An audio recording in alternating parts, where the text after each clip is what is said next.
Com mais de 40 anos no mercado e aproximadamente 100 funcionários, o dono desta empresa de engenharia está preocupado com o futuro. Isto porque a construção civil é um dos 17 setores da economia beneficiados pela desoneração da folha de pagamento. Mas um período de tensão veio depois de uma liminar dada pelo STF, que suspendeu a lei aprovada pelo Congresso Nacional, que prorrogava a desoneração dos impostos sobre os salários até 2027. Se a decisão fosse mantida, a folha do empresário iria aumentar em cerca de 16% para cada trabalhador. A reoneração vai nos trazer maior custo, de 4,5% da folha vai para 20%, então isso vai nos dar um impacto nos preços, que se o mercado não absorver, nós vamos ter que fazer demissões. Hoje nós temos mais de 100 funcionários, e isso vai ter que ser resolvido com uma demissão, se for o caso. Esse novo acordo para esse ano mantém ela, mas a partir do ano que vem vai a 5, 10, 15, 20 até 2028.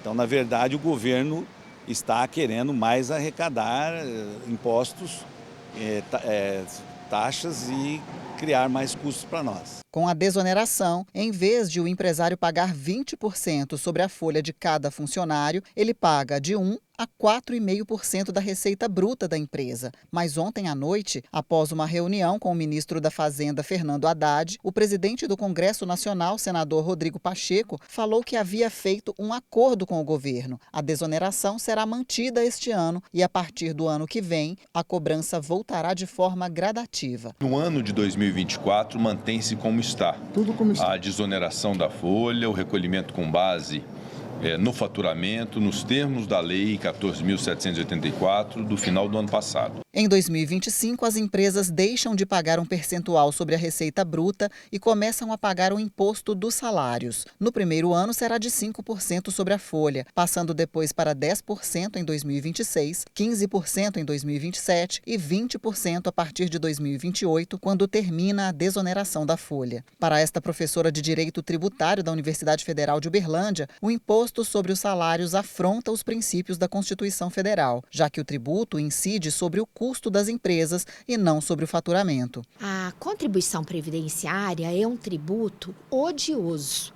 Por quê? Porque ela incide sobre a folha.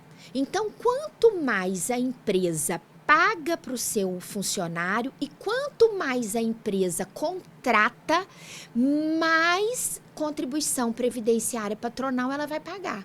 É um tributo que chega a ser 23% em cima da folha. Ou seja, é um tributo que é um custo.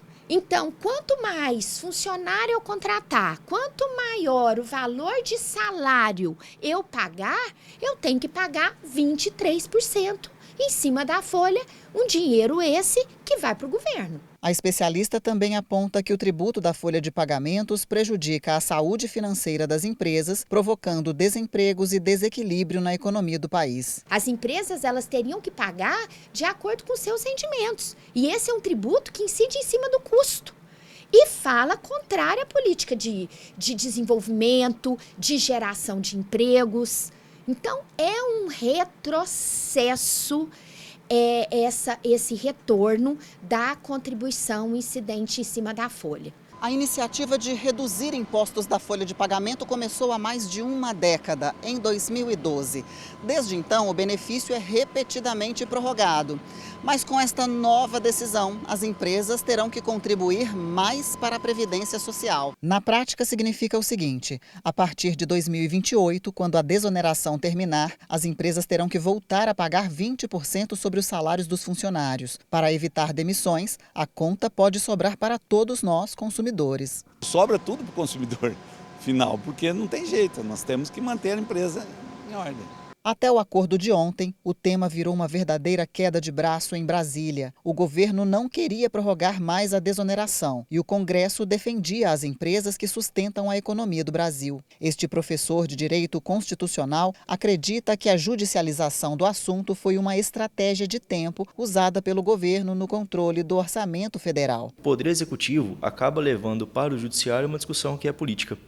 né? Então você tinha esse embate entre o Poder Executivo e o Poder Legislativo já há algum tempo e acabou judicializando essa situação para ter um tempo a mais para conseguir negociar, para conseguir dar as cartas na mesa. O especialista também explica que agora a insegurança jurídica acabou. Os empresários não precisarão mais pagar o imposto já a partir deste mês, mas ainda depende de uma formalização do STF. Agora não vai ser mais necessário o pagamento. Tá?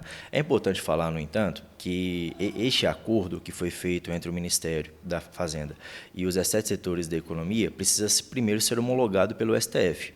Acho pouco provável que o STF não homologue, tá? Mas provavelmente não vai haver necessidade do pagamento.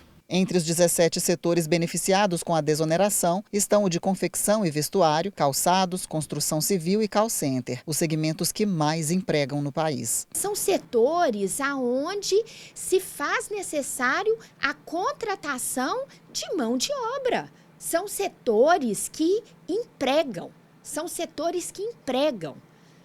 Então, enquanto que nós devíamos estar falando na retirada total dessa contribuição incidente em cima da folha, nós vamos voltar para esses 17 setores que seriam, né, supostamente beneficiados. Porque o que nós temos que trabalhar é para empresa nenhuma ter que pagar em cima da folha. É isso que nós temos que trabalhar.